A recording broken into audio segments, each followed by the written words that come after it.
2026 TNPSC எக்ஸாமுக்கு படிக்கும் அனைத்து மாணவர்களுக்கும் வணக்கம். 2026 டிஎன்பிஎஸ்சி எக்ஸாமுக்கு எல்லாரும் படிச்சுட்டு இருக்கீங்களா? நல்லா படிங்க. வெல்கம் டு தன்னம்பிக்கை டிஎன்பிஎஸ்சி. இது வரைக்கும் நம்ம சேனலை சப்ஸ்கிரைப் பண்ணாதவங்க சப்ஸ்கிரைப் பண்ணி வச்சுக்கோங்க. அதோட ஆல் என்ற பெல் பட்டனையும் கிளிக் பண்ணி வச்சுக்கோங்க. அப்போ தான் நான் போடுற வீடியோ உங்களுக்கு உடனுக்குடனே நோட்டிஃபிகேஷனாக வந்து சேரும். நம்ம ஜிஎஸ் பாலிட்டி பார்த்துட்டு வர்றோம். அதன் அடிப்படையில் 10th ஸ்டாண்டர்ட் 9th ஸ்டாண்டர்டில் உள்ள எல்லா பாடத்தையும் நம்ம முடிச்சிட்டோம். சோசியல் சயின்ஸ் 8th ஸ்டாண்டர்ட் பாலிட்டியில் ஃபஸ்ட்டு பாடம் மாநில அரசு எவ்வாறு செயல்படுகிறது, செகண்ட் பாடம் குடிமக்களும் குடியுரிமையும், இந்த 2 பாடத்தையும் பார்த்து முடிச்சிட்டோம். இது வரைக்கும் இந்த கிளாஸை பார்க்காதவங்க இதுக்கு முன்னாடி உள்ள கிளாஸை போய் பார்த்துக்கோங்க. இன்றைக்கோட கிளாஸில் என்ன பார்க்க போகிறோன்னா 3rd லெசன் சமய சார்பின்மை புரிந்து கொள்ளுதல் அப்படிங்கிற பாடத்திலிருந்து புக் இன்சைட் கொஸ்டின் ஒரு 26 கொஸ்டின் கொண்டு வந்திருக்கிறேன். அதை நம்ம டெஸ்ட் போட்டு பார்க்கலாம். இந்த வீடியோ கீழே டிஸ்கிரிப்ஷனில் கொஸ்டின் பிடிஎஃபாக பின் பண்ணியிருக்கிறேன். அதை டவுன்லோட் பண்ணி டெஸ்ட்டு போட்டு பாருங்கள். டெஸ்ட்டு போட்டு பார்த்துட்டு உங்களால் இந்த டெஸ்ட்டில் எத்தனை கொஸ்டின் சரியாக போட முடிஞ்சது அப்படிங்கிறத கமெண்ட் பண்ணி விடுங்க. வாங்க இப்போ நம்ம கிளாஸ்குள்ளே போய் டெஸ்ட் போடலாம். சமய சார்பின்மையை புரிந்து கொள்ளுதல். ஃபர்ஸ்ட் கொஸ்டின், இந்தியா பல்வேறு நம்பிக்கைகளை சமமாக போற்றி மதிக்கப்படும் இடமாக இருப்பதோடு ஒரே தேசிய கண்ணோட்டத்தை கொண்டிருக்கும் என கூறியவர் யார்? Answer C, Jawaharlal Nehru. India பல்வேறு நம்பிக்கைகளை சமமாக போற்றி மதிக்கப்படும் இடமாக இருப்பதோடு ஒரே தேசிய கண்ணோட்டத்தை கொண்டிருக்கும் என கூறியவர் யார்? Answer C, Jawaharlal Nehru. Second question பார்த்துடலாங்களா? பல சமய மற்றும் கலாச்சார பண்பாட்டு நம்பிக்கைகள் கொண்ட நாடு எது? Answer D, India. பல சமய மற்றும் கலாச்சார பண்பாட்டு நம்பிக்கைகள் கொண்ட நாடு எது? India. Next 3rd question, Hindu, சமணம், புத்தம் மற்றும் சீக்கியம் ஆகிய 4 பெரும் சமயங்களில் பிறப்பிடமாக உள்ள நாடு எது? Answer C, India. இந்து, சமணம், புத்தம் மற்றும் சீக்கியம் ஆகிய 4 பெரும் சமயங்களில் பிறப்பிடமாக உள்ள நாடு எதுப்பா? இந்தியா. அடுத்து 4th கொஸ்டின், கீழ்கண்ட கூற்றுக்களை ஆராய்க.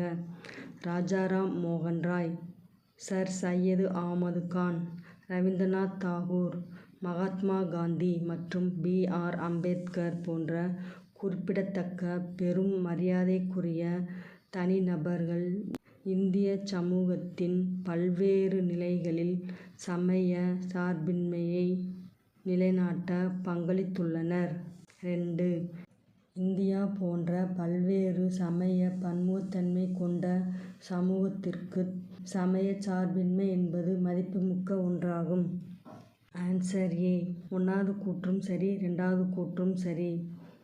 ராஜாராம் மோகன் ராய், சர் சையது அகமது கான், ரவீந்திரநாத் தாகூர், மகாத்மா காந்தி மற்றும் பி.ஆர். அம்பேத்கர் போன்ற குறிப்பிடத்தக்க பெரும் மரியாதைக்குரிய தனிநபர்கள் இந்திய சமூகத்தின் பல்வேறு நிலைகளில் சமய சார்பின்மையை நிலைநாட்ட பங்களித்துள்ளனர். செகண்ட் ஒன், இந்தியா போன்ற பல்வேறு சமய பன்முகத்தன்மை கொண்ட சமூகத்திற்கு சமய சார்பின்மை என்பது மதிப்புமிக்க ஒன்றாகும். 2 கூற்றுமே சரியான கூற்றுதான். Answer A. சமய சார்பின்மையை நிலைநாட்ட யார் யார் பங்களிச்சிருக்கிறாங்க அப்படின்னா ராஜாராம் மோகன் ராய், சர் சையது அகமது கான், ரவீந்திரநாத் தாகூர், மகாத்மா காந்தி மற்றும் பி.ஆர். அம்பேத்கர். 5வது கொஸ்டின், செகுலம் பற்றிய தவறான கூற்றை கண்டறிக. சமய சார்பின்மை என்ற சொல் கிரேக்கம் வார்த்தையான செகுலம் என்பதிலிருந்து பெறப்பட்டது. செகுலம் என்பதன் பொருள் காலம், an age, அல்லது உள்ளுணர்வு காலம், the spirit of an age ஆகும். ஆங்கிலேய பத்திரிகை எழுத்தாளரான ஜார்ஜ் ஜேக்கப் ஹோல்யோக் என்பவர் செக்குலரிசம் என்ற பதத்தை உருவாக்கினார். Answer A. ஒன்று மட்டும் தவறு. ஏ ஒன்று தவறு அப்படின்னா சமயச்சார்பின்மை என்ற சொல் கிரேக்கம் கிடையாது, லத்தீன்.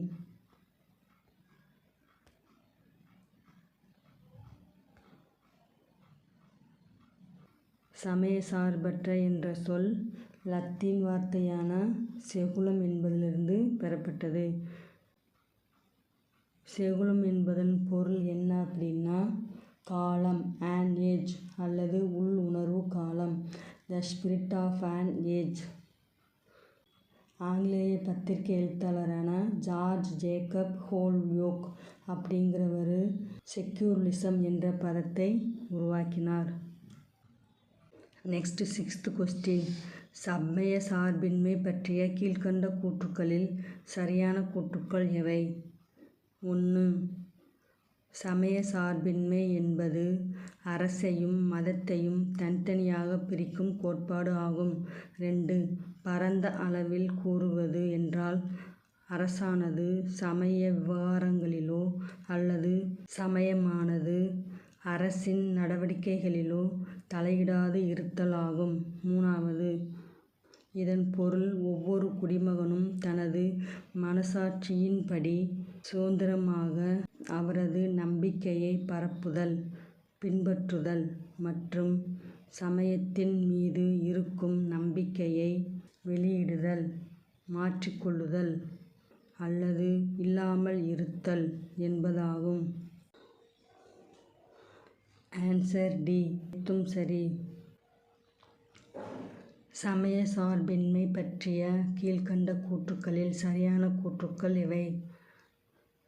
சமய சார்பின்மை என்பது அரசையும் மதத்தையும் தனித்தனியாக பிரிக்கும் கோட்பாடு ஆகும். Second one. பரந்த அளவில் கூறுவதென்றால் அரசானது சமய விவகாரங்களிலோ அல்லது சமயமானது அரசின் நடவடிக்கைகளிலோ தலையிடாது இருத்தலாகும். Third one. இதன் பொருள் ஒவ்வொரு குடிமகனும் தனது மனசாட்சியின்படி சுதந்திரமாக அவரது நம்பிக்கையை பரப்புதல், பின்பற்றுதல் மற்றும் சமயத்தின் மீது இருக்கும் நம்பிக்கையை வெளியிடுதல், மாற்றிக்கொள்ளுதல் அல்லது இல்லாமல் இருத்தல் என்பதாகும். Answer D. அனைத்தும் சரி. நெக்ஸ்ட் 7வது கொஸ்டின். கீழ்க்கண்ட கூற்றுக்களை ஆராய்க. நாத்திகம் கடவுள் அல்லது கடவுள்கள் மீது நம்பிக்கையற்றிருத்தல். 2.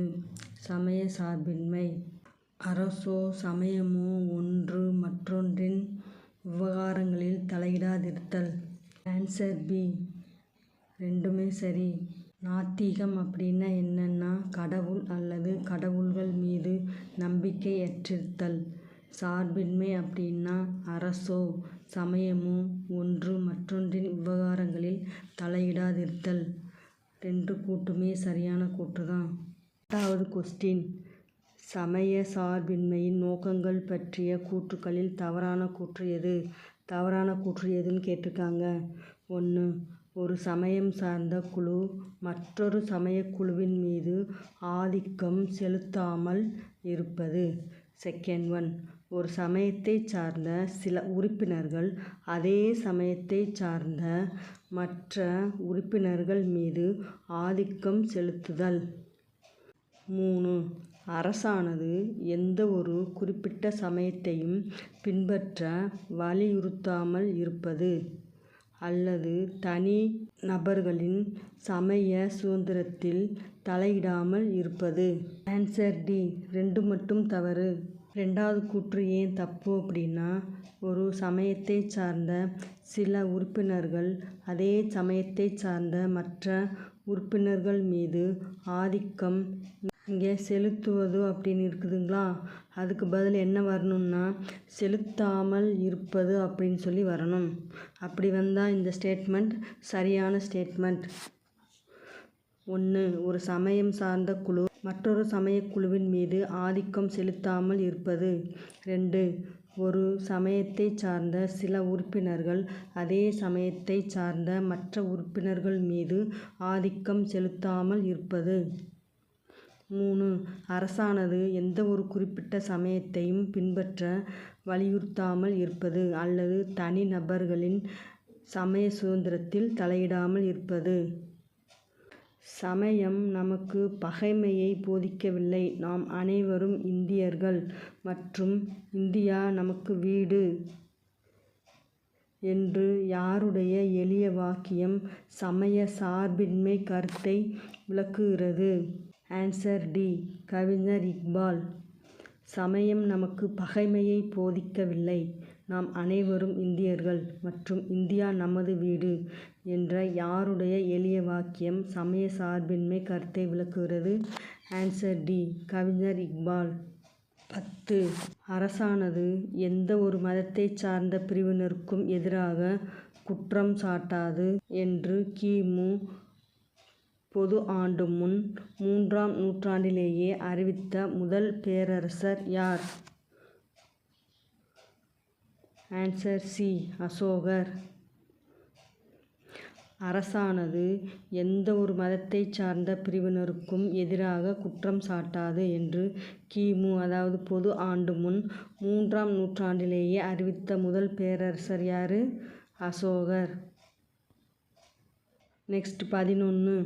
அசோகர் எத்தனையாவது பாறை அரசாணையில் அனைத்து மத பிரிவினருடன் சகிப்புத்தன்மையோடு மட்டுமல்லாமல் அவர்கள் மீது மிகுந்த மரியாதைக்குரிய மனநிலையை வளர்த்து கொள்ளவும் தம் மக்களுக்கு வேண்டுகோள் விடுத்துள்ளார்?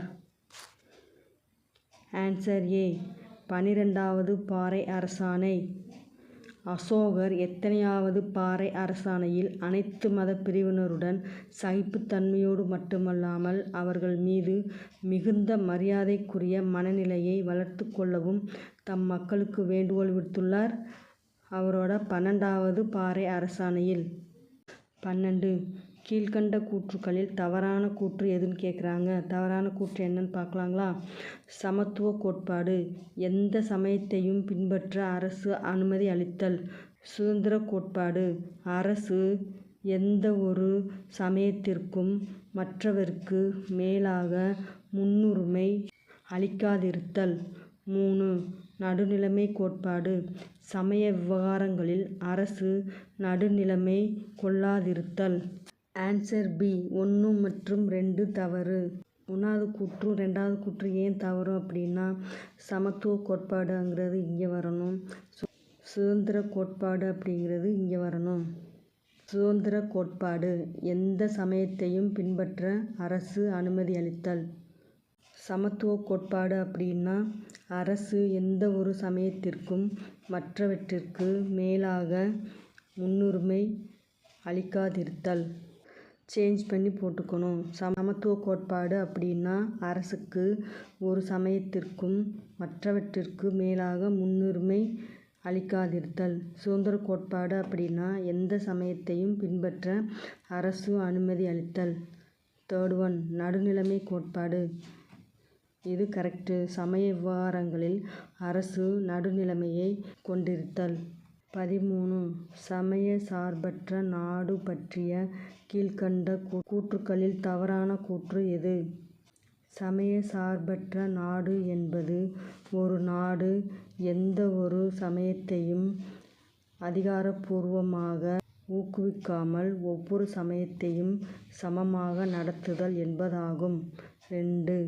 ஒவ்வொரு குடிமகனுக்கும் சமமான உரிமையை அளிப்பதோடு சமய நம்பிக்கையை சுதந்திரமாக வெளிப்படுத்துதல், பின்பற்றுதல் மற்றும் பரப்பும் உரிமையையும் வழங்குகிறது.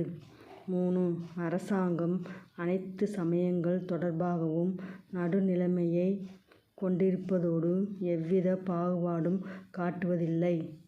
சமய சார்பற்ற ஒரு நாட்டில் எவருக்கும் தனிப்பட்ட முறையில் சலுகை அளிப்பதில்லை என்பதோடு சமய நடைமுறைகள் மற்றும் நம்பிக்கைகள் அடிப்படையில் அரசு பாகுபாடு காட்டுவதில்லை. 4. அனைத்து குடிமக்களும் எவ்வித சமய நம்பிக்கை கொண்டிருந்தாலும் அரசு பணியில் நுழைய தகுதி வாய்ந்தவர்கள் இல்லை. கல்விக்கூடங்களில் முற்றிலும் சமய போதனைகள் இருக்க வேண்டும் என்பதோடு எந்த ஒரு குறிப்பிட்ட சமயத்திற்கும் ஆதரவாக எந்த வரிகளும் வசூலிப்பது. Answer B. 1, 2, 3 சரி, 4 தவறு. 4 ஏன் தவறு அப்படின்னா, இங்கே நுழைய தகுதி வாய்ந்தவர்கள் இல்லை அப்படின்னு இருக்குது. இல்லை அப்படிங்கிற வேர்டுக்கு பதிலாக அங்கே வாய்ந்தவர்கள் ஆவார் அப்படின்னு வரணும்.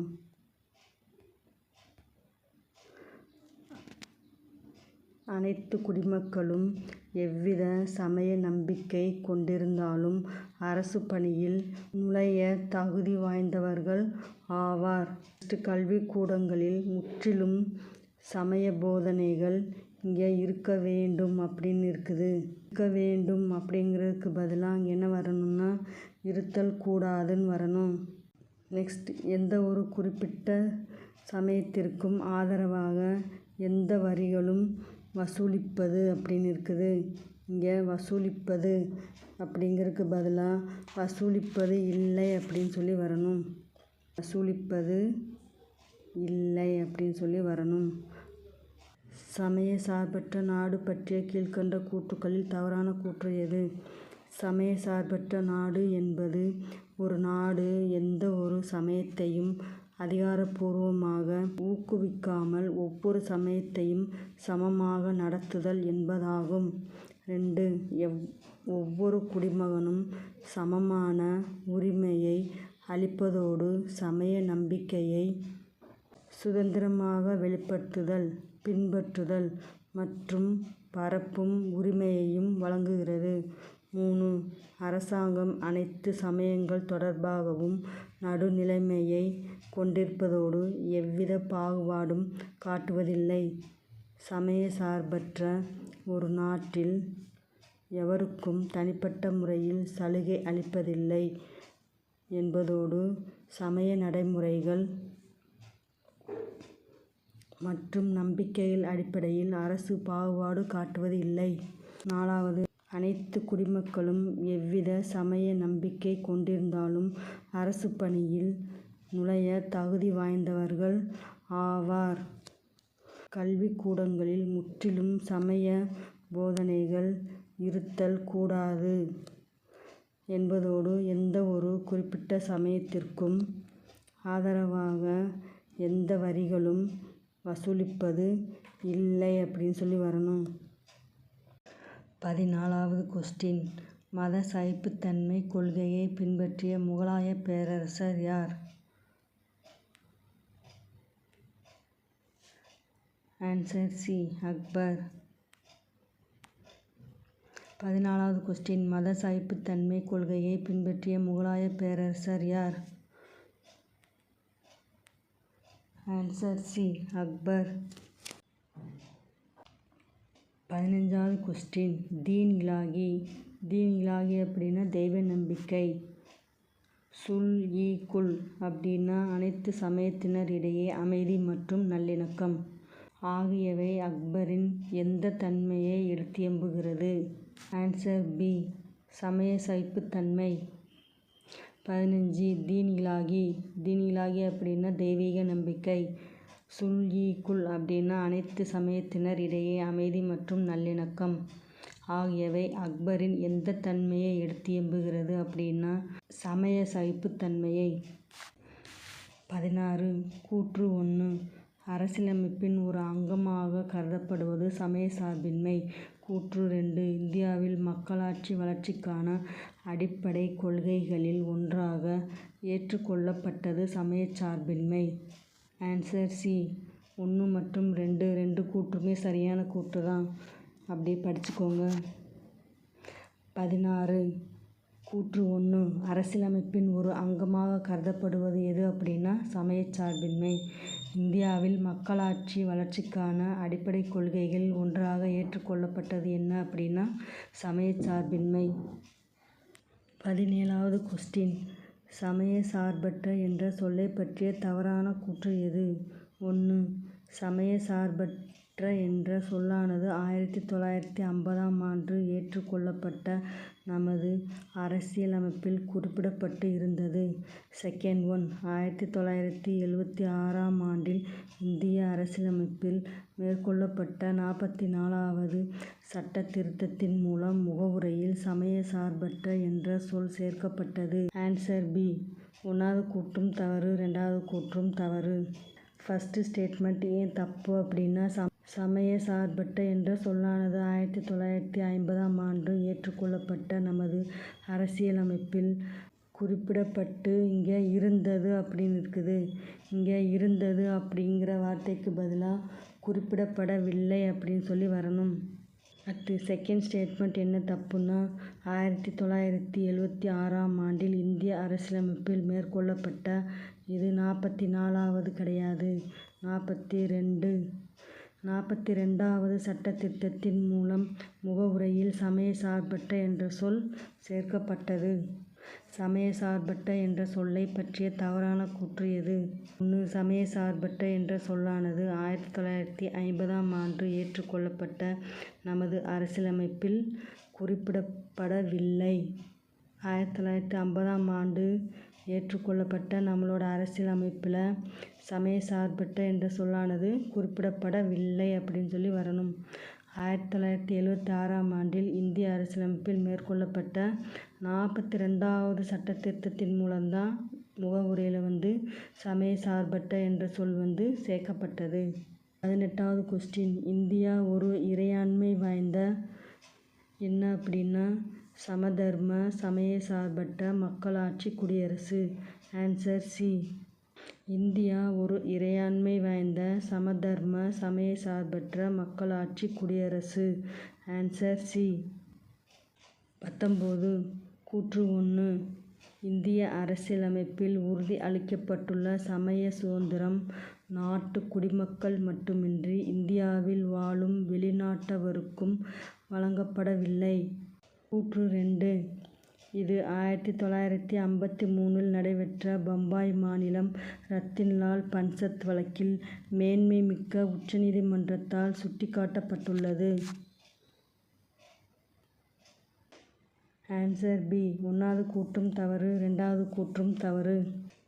1வது கூற்று ஏன் தவறு அப்படின்னா, இந்திய அரசியலமைப்பில் உறுதி அளிக்கப்பட்டுள்ள சமய சுதந்திரம் நாட்டு குடிமக்கள் மட்டுமின்றி இந்தியாவில் வாழும் வெளிநாட்டவருக்கும் வழங்கப்படவில்லை அப்படின்னு இருக்குது. இங்கே வழங்கப்படுகிறதுன்னு வரணும். இங்கே வழங்கப்படவில்லை அப்படின்னு இருக்குது. அதுக்கு பதிலாக வழங்கப்படுகிறதுன்னு வரணும். அடுத்து 2வது கூற்று ஏன் தப்பு அப்படின்னா, இது 1953 கிடையாது, 1954. 1954 தான் நடைபெற்ற பம்பாய் மாநிலம் ரத்திலால் பன்சத் வழக்கில் மேன்மை மிக்க உச்சநீதிமன்றத்தால் சுட்டிக்காட்டப்பட்டுள்ளது. கூற்று 1. இந்திய அரசியலமைப்பில் உறுதி அளிக்கப்பட்டுள்ள சமய சுதந்திரம் நாட்டு குடிமக்கள் மட்டுமின்றி இந்தியாவில் வாழும் வெளிநாட்டவருக்கும் வழங்கப்படுகிறது. இது 1954இல் நடைபெற்ற பம்பாய் மாநிலம் ரத்திலால் பன்சத் வழக்கில் மேன்மை மிக்க உச்சநீதிமன்றத்தால் சுட்டிக்காட்டப்பட்டுள்ளது. 20வது கொஸ்டின், கஜுராஹோவில் காணப்படும் எந்த நூற்றாண்டைச் சேர்ந்த இந்து கோவிலில் வழக்கமான சிகரத்திற்கு பதிலாக இந்து பாணியிலான கோபுரம், சமய விதானம், புத்த ஸ்தூபி மற்றும் இஸ்லாமிய பாணியிலான குவிமாடம் ஆகியவற்றை கொண்டு அமைக்கப்பட்டுள்ளது? Answer D. 19ஆம் நூற்றாண்டில். 20வது கொஸ்டின், கஜுராஹோவில் காணப்படும் எந்த நூற்றாண்டைச் சார்ந்த இந்து கோவிலில் வழக்கமான சிகரத்திற்கு பதிலாக இந்து பாணியிலான கோபுரம், சமண விதானம், புத்த ஸ்தூபி மற்றும் இஸ்லாமிய பாணியிலான குவிமாடம் ஆகியவற்றை கொண்டு அமைக்கப்பட்டுள்ளது? Answer D. 19ஆம் நூற்றாண்டில். 21. இந்திய அரசியலமைப்பு தனிச்சிறப்புக்கூறுகளை பற்றிய தவறான கூற்றுக்கள். 1. அரசானது எந்த ஒரு சமயத்தாலும் தன்னை அடையாளம் காணாது அல்லது சமயத்தால் கட்டுப்படுத்தப்படாததாகவும் இருக்கும். 2. ஒவ்வொருவரும் அவரது விருப்பத்திற்கேற்ப எந்த ஒரு சமயத்தை பின்பற்றும் உரிமையை அரசு உறுதி செய்கிறது. 3. எந்த சமயத்திற்கும் அரசு முன்னுரிமை சலுகை அளிக்கும். 4. எந்த ஒரு நபருக்கும் அவரது சமய நம்பிக்கையின் காரணமாக அரசு எவ்வித பாகுபாடும் காட்டும். 5. இது இந்திய மக்களிடையே சகோதரத்துவத்தை உருவாக்குவதோடு தனி மனித மாண்பிற்கும் நாட்டின் ஒற்றுமை மற்றும் ஒருமைப்பாட்டிற்கும் உறுதியளிக்கிறது. Answer A. 1, 2, 5 சரி. 3, 4 மட்டும் தவறு.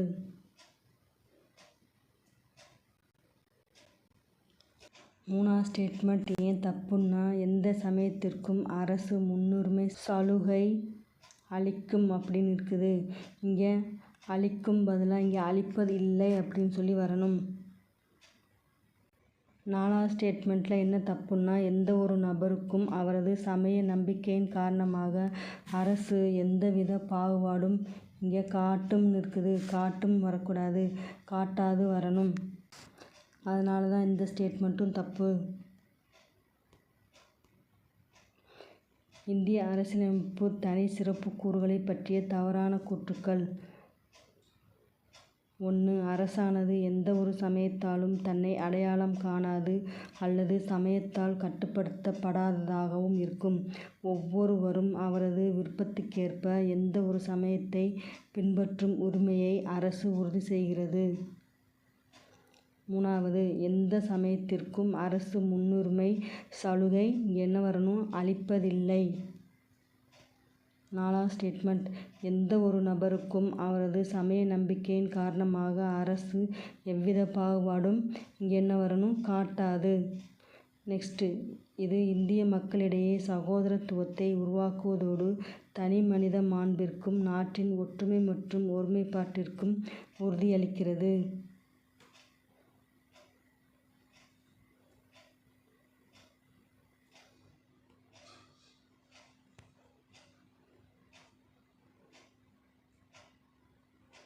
நெக்ஸ்ட் பொறுத்துக.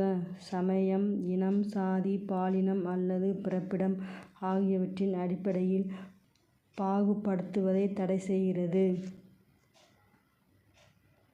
நெக்ஸ்ட், பொது வேலைவாய்ப்பில் சமமான வாய்ப்பு அளித்தல். எந்த ஒரு சமயத்தினை ஏற்கவும் பின்பற்றவும் பரப்பவும் உரிமை வழங்குகிறது. சமய விவகாரங்களை நிர்வகிக்கும் சுதந்திரம். பிரிவு 16, பிரிவு 15, பிரிவு 26, பிரிவு 25(1).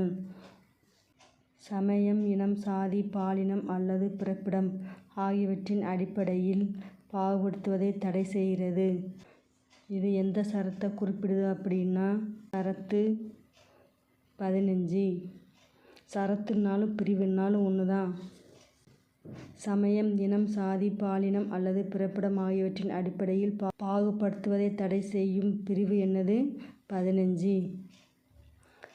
நெக்ஸ்ட்டு, பொது வேலைவாய்ப்பில் சமமான வாய்ப்பு அளித்தல். இதை குறிக்கிற பிரிவு என்னன்னா, பிரிவு 16. அடுத்து, எந்த ஒரு சமயத்தினை ஏற்கவும் பின்பற்றவும் பரப்பவும் உரிமை வழங்குகிறது. இதை குறிக்கும் பிரிவு என்னன்னா, பிரிவு 25(1). சமய விவகாரங்களை நிர்வகிக்கும் சுதந்திரம். இதை குறிக்கும் பிரிவு என்னன்னா, பிரிவு 26. Answer A. சமயம், இனம், சாதி, பாலினம் அல்லது பிறப்பிடம் ஆகியவற்றின் அடிப்படையில் பாகுபடுத்துவதை தடை செய்யும் பிரிவு என்னன்னா, 15. பொது வேலைவாய்ப்பில் சமமான வாய்ப்பளித்தல். இதை குறிக்கும் பிரிவு என்னன்னா, பிரிவு 16. எந்த ஒரு சமயத்தினை ஏற்கவும் பின்பற்றவும் பரப்பவும் உரிமை வழங்குகிறது. இதை குறிக்கும் பிரிவு என்னன்னா, பிரிவு 25(1). சமய விவகாரங்களை நிர்வகிக்கும் சுதந்திரம். இதை பற்றி குறிக்கும் பிரிவு என்னன்னா, பிரிவு 26. 23. அரசியலமைப்பு பிரிவுகளின் அடித்தளம் பற்றிய கூற்றுக்களில் தவறான கூற்றுக்கள் எது.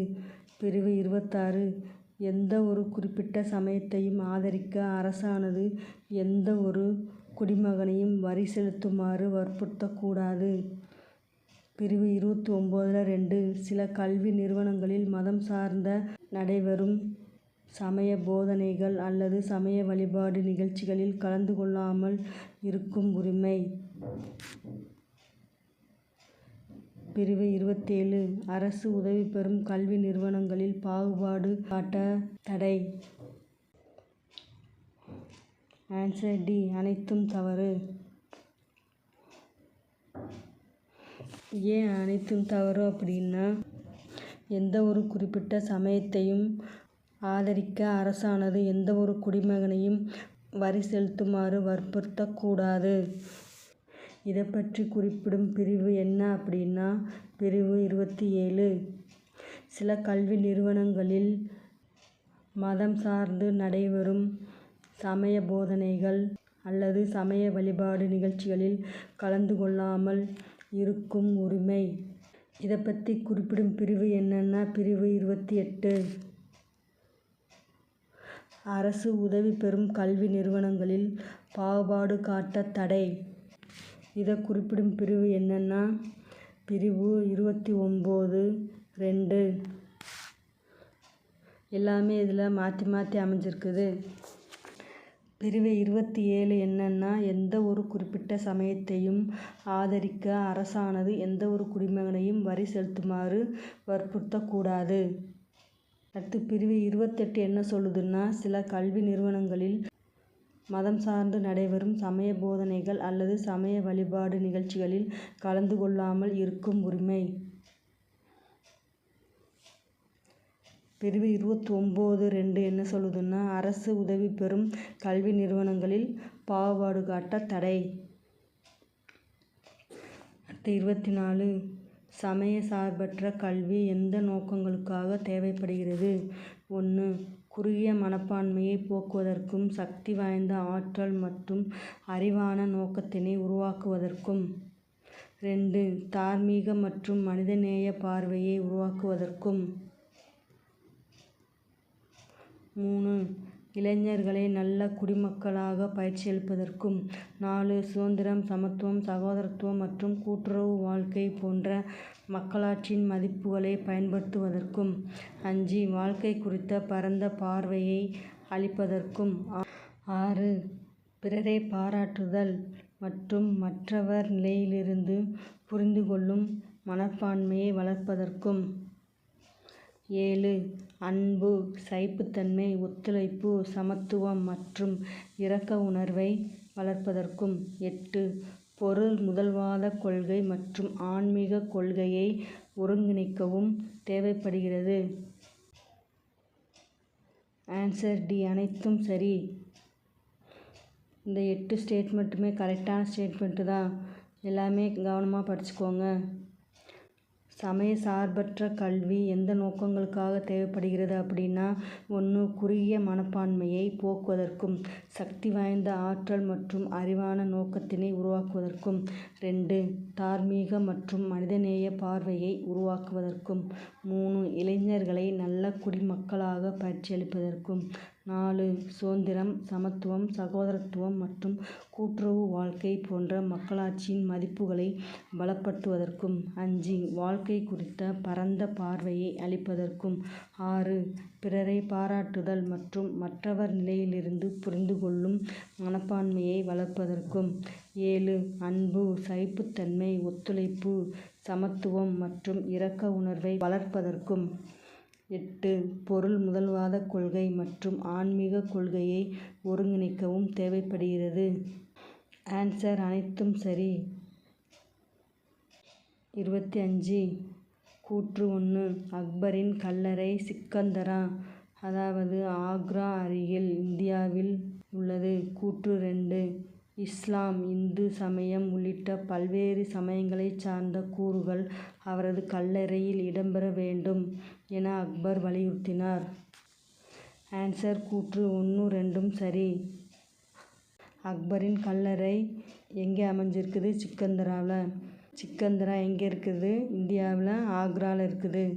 கூற்று 2. இஸ்லாம், இந்து சமயம் உள்ளிட்ட பல்வேறு சமயங்களைச் சார்ந்த கூறுகள் அவரது கல்லறையில் இடம்பெற வேண்டும் அப்படின்னு சொல்லி யார் வலியுறுத்தினார்? அக்பர். 2 கூற்றுமே சரியான கூற்று தான். 26. ஒவ்வொரு குடிமகனும் வாழ்க்கையின் மிகச்சிறந்த பேறான சுதந்திரம், மகிழ்ச்சி ஆகியவற்றை அனுபவிக்க எது உதவுகிறது? Answer B. சமயச்சார்பின்மை. ஒவ்வொரு குடிமகனும் வாழ்க்கையின் மிகச்சிறந்த பேறான சுதந்திரம், மகிழ்ச்சி ஆகியவற்றை அனுபவிக்க எது உதவுகிறது? Answer B. சமயச்சார்பின்மை. இந்த 26 கொஸ்டினில் இந்த பாடம் முழுவதும் அடங்கிருச்சு. அதனால் இந்த கிளாஸை எல்லோரும் மிஸ் பண்ணாமல் டெஸ்ட் போட்டு பாருங்கள். டெஸ்ட் போட்டு பார்த்துட்டு உங்களால் இந்த கிளாஸ் டெஸ்ட்டில் எத்தனை கொஸ்டின் போட முடிஞ்சது அப்படிங்கிறத கமெண்ட் பண்ணுங்கள். அதுக்கப்புறம் இந்த கொஸ்டின் எப்படி இருக்குது அப்படிங்கிற கருத்தையும் கமெண்ட் பண்ணுங்கள். அடுத்து நெக்ஸ்ட் கிளாஸில் நெக்ஸ்ட் லெசனான மனித உரிமைகளும் ஐக்கிய நாடுகள் சபையும் அப்படிங்கிற பாடத்தை படிச்சுட்டு வாங்க. டெஸ்ட்டு போட்டு பார்க்கலாம். இது வரைக்கும் நம்ம டெலிகிராம் சேனலில் ஜாயின் பண்ணாதவங்க ஜாயின் பண்ணிக்கோங்க. டெலிகிராம் சேனலில் புக் மெட்டீரியல் எல்லாமே பிடிஎஃபாக அப்லோட் பண்ணுறோம். பிடிஎஃபை டவுன்லோட் பண்ணி எல்லோரும் படித்து யூஸ் பண்ணிக்கோங்க. இந்த வீடியோ பிடிச்சிருந்தா லைக் பண்ணுங்கள், சப்ஸ்கிரைப் பண்ணுங்கள். அதோட உங்கள் ஃப்ரெண்ட்ஸ் அண்ட் ஃபேமிலி மெம்பர்ஸ் யாராவது டிஎன்பிசி படிச்சுட்டு இருந்தாங்கன்னா அவங்களுக்கும் இந்த வீடியோவை ஷேர் பண்ணி விடுங்க. அவங்களும் டெஸ்ட் போட்டு பார்க்கட்டும். நெக்ஸ்ட்டு அடுத்த கிளாஸில் பார்க்கலாம். Thank you very much.